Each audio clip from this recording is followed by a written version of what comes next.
Welcome back, WWTA News. Obviously, we're going to review some articles. Let's not waste any time. Let's jump right in. All right, Chinese yuan to replace the US dollar as the world's reserve currency, says Russian banker. I don't know about all that, but Russia's second largest bank's chairman says there's every reason to expect the Chinese yuan to replace the US dollar as the world's main reserve currency. He highlighted that the Central Bank of Russia has already begun investing its reserves in yuan, and over 70% of the trade turnover between Russia and China is settled in yuan along with the ruble. VTB's bank president, Russia's bank chairman, Andrei Kostin, reportedly said at a Russian-Chinese business forum in Shanghai last week that the Chinese yuan will replace the US dollar as the world's reserve and settlement currency in the next 10 years. I don't know. Maybe. I don't know. But let's find out why. China is now the world's second largest economy and will soon become the first. He was quoted by Sputnik as saying, the executive added, "There is every reason to expect that the Chinese yuan will replace the US dollar as the world's main reserve and settlement currency as early as the next decade." In fact, the Central Bank of Russia is already investing its reserves in yuan, and more than 70% of trade turnover between Russia and China is settled in yuan, together with the ruble, Kostin continued. The VTB bank chairman explained that the monetary and financial system that has been in place for decades ensures the hegemony of the United States and its Western allies, with the United States dollar and the euro accounting for 3/4 of global settlements. He stressed that while the dollar is the world's main reserve currency, the collective West, particularly the US, has been using the USD as a weapon. Sanctions? Is that what they're talking about? They're talking about sanctions, using the United States dollar as a weapon because it's the world reserve currency. This is all that they're talking about. They're aiming so that you understand, right? Russia and China have been increasingly strengthening their economic ties and using their national currencies in trade transactions. In April, the Chinese yuan surpassed the US dollar as the most traded currency in Russia. This trend is expected to continue in the future as both countries seek to reduce their reliance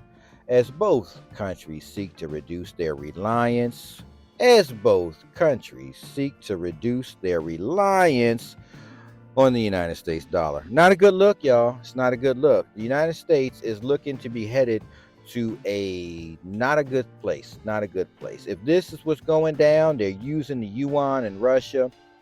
They're making it common practice now. The United States is becoming a thing of the past. It's not a good look for the United States. It's not a good look.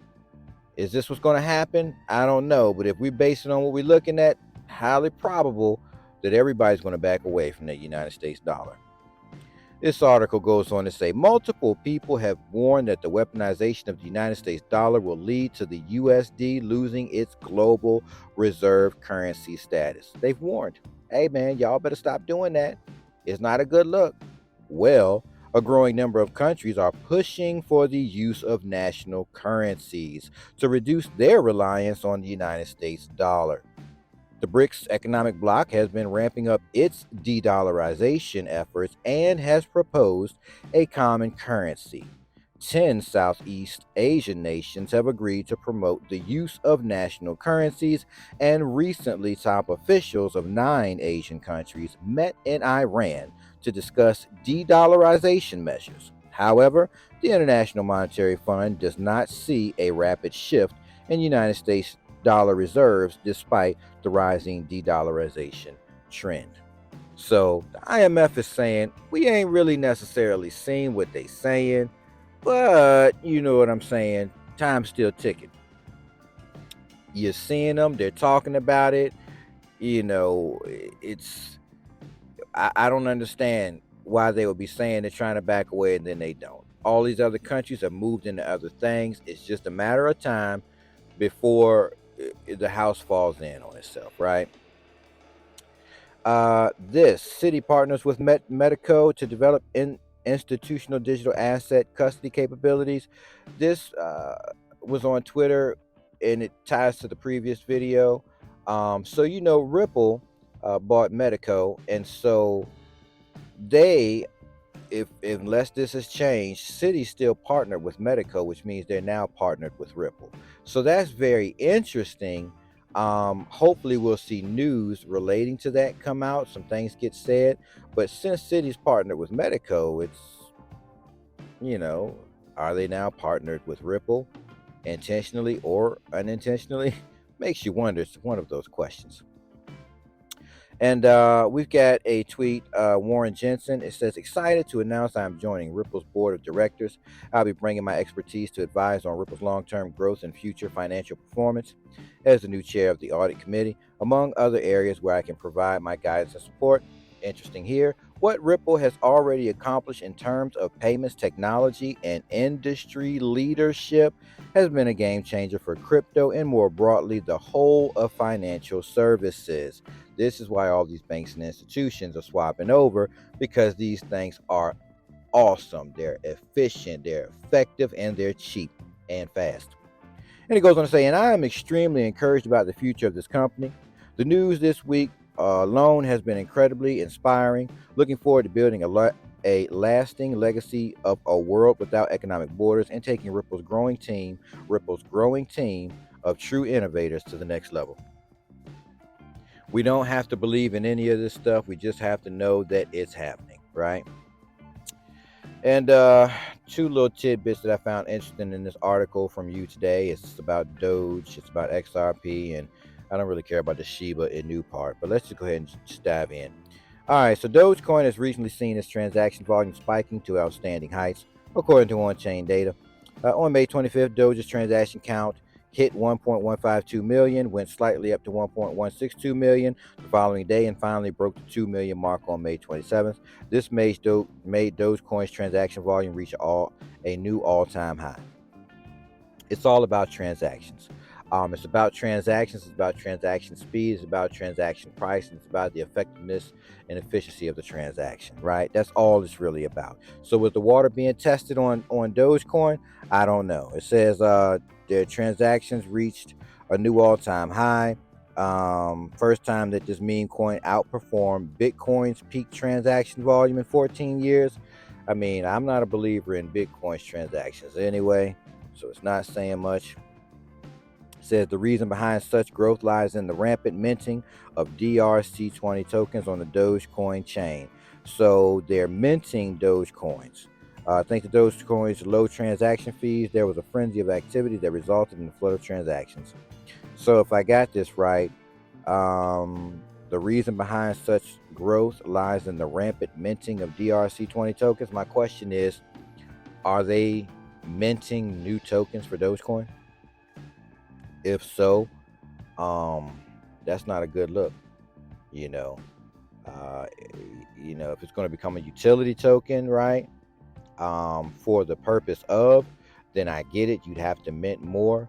So that would, give a fair price, I guess, for people trying to transact.